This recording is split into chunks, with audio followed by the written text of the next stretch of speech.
రాయలసీమ ముఖ చిత్రం మార్చింది తామేనని ముఖ్యమంత్రి చంద్రబాబు స్పష్టం చేశారు. రాయలసీమ హార్టికల్చర్ హబ్కు 30,000 కోట్లు కేటాయించడం పట్ల ఎమ్మెల్యేలంతా సంతోషంగా ఉన్నారన్నారు.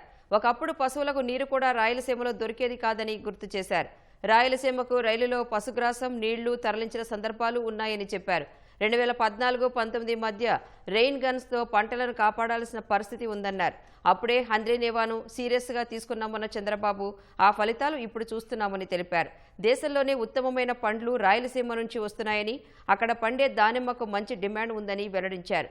ఎమ్మెల్యేలకు సీల్డ్ కవర్లో ఇచ్చే నివేదిక ద్వారా వారికి అద్దంలో చూపిస్తున్నానని సీఎం తెలిపారు. 95-96 మాదిరిగానే నిక్కచ్చిగా ఉంటానన్న చంద్రబాబు మారకపోతే వాళ్లకే నష్టమన్నారు. మొత్తం 9 అంశాల్లో సర్వే చేయించి వారికి నివేదిక ఇస్తున్నానన్నారు.